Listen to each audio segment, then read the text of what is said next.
Dear students, आज हम class 10 का फिजिक्स पढ़ेंगे। उसमें पहला चैप्टर है हमारा प्रकाश का परावर्तन। तो पहले हम लोग जान लेते हैं कि ये प्रकाश क्या होता है। प्रकाश को इंग्लिश में लाइट बोलते हैं। एक डिफिनेशन यहाँ बोर्ड पे लिख दिया हम लोग। प्रकाश एक विशेष प्रकार की ऊर्जा है और ऊर्जा हम लोग पहले से जानते हैं, वो कार्य करने की क्षमता को ऊर्जा कहते हैं। जो दीप्तमान वस्तु ऐसे वस्तु को बोलते हैं जिससे प्रकाश उत्सर्जित होता है। तो दीप्तमान वस्तु से निकलती है और यह जब किसी वस्तु से परावर्तित होकर फिर आँख के रेटिना तक पहुंचती है तो हमको देखने की संवेदना उत्पन्न करती है। ये डिफिनेशन लिखती है। और हम लोग ऐसे भी बोल सकते हैं, बता सकते हैं कि प्रकाश एक कारक है जिसकी वजह से हम लोग किसी वस्तु को देख सकते हैं। अगर प्रकाश नहीं रहेगा, मान लें कि हम लोग एक अंधेरे कमरे में चले जाएं, वहाँ पे प्रकाश नहीं, हम लोग किसी भी वस्तु को नहीं देख पाएंगे। और जब वहाँ प्रकाश आ जाएगा तो हम लोग कमरे में क्या क्या कहाँ पे रखा हुआ हम लोग आसानी से देख सकते हैं। ये देखने का वजह प्रकाश हो गया। तो प्रकाश की वजह से ही हम लोग किसी वस्तु को देख सकते हैं। अगर प्रकाश नहीं है तो फिर हम लोग किसी वस्तु को नहीं देख पाएंगे। अब इसके प्रकाश के कुछ गुण हैं। तो प्रकाश एक ऊर्जा का रूप है, हम लोग जानते हैं। प्रकाश जैसे सूर्य का प्रकाश होता है और उस सूर्य के प्रकाश से सौर ऊर्जा लेते हैं हम लोग। सौर ऊर्जा को फिर विद्युत ऊर्जा में, रासायनिक ऊर्जा में और तरह तरह के ऊर्जा में हम लोग कन्वर्ट करके उसका उपयोग करते हैं। प्रकाश को गमन के लिए किसी माध्यम की आवश्यकता नहीं होता है। जहाँ कुछ भी माध्यम नहीं है, कुछ भी नहीं है, वहाँ भी प्रकाश, मतलब हवा भी नहीं है, निर्वात में भी गमन कर सकता है। और हवा और निर्वात में प्रकाश का वेग सबसे अधिक होता है। हवा में मान लो थोड़ा कम होता है, लेकिन निर्वात में तो वेग बहुत अधिक होता है। 3 लाख किलोमीटर प्रति सेकंड या 3 × 10⁸ मीटर प्रति सेकंड होता है। प्रकाश को अगर तरंग के दृष्टिकोण से देखें तो विद्युत चुंबकीय तरंग बोलते हैं, जिसकी प्रकृति अनुप्रस्थ हो जाती है। और प्रकाश जब एक माध्यम से दूसरे माध्यम में, जैसे हवा से पानी में गया फिर, या हवा से कांच में गया, इस तरह से एक माध्यम से दूसरे माध्यम में प्रवेश करता है तो फिर उसकी आवृत्ति नहीं बदलती। आवृत्ति और परिवर्तित रहती है, लेकिन वेग और तरंग दैर्घ्य जो होता है वो बदल जाता है। आसपास की वस्तुओं को, जो भी हमारे आसपास में है, उसको 2 श्रेणी में हम लोग बांट सकते हैं। पहला को बोल सकते हैं हम लोग दीप्त वस्तुएं और दूसरे को बोल सकते हैं अदीप्त वस्तुएं। दीप्त मतलब हो गया ऐसी वस्तुएं जो प्रकाश उत्सर्जित करती है।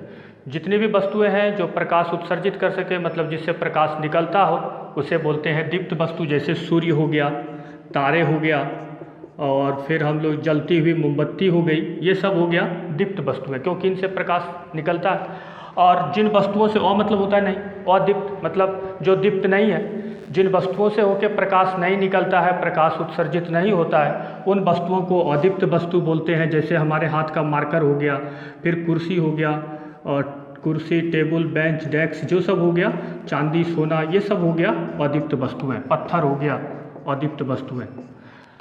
आगे है प्रकाश किरण।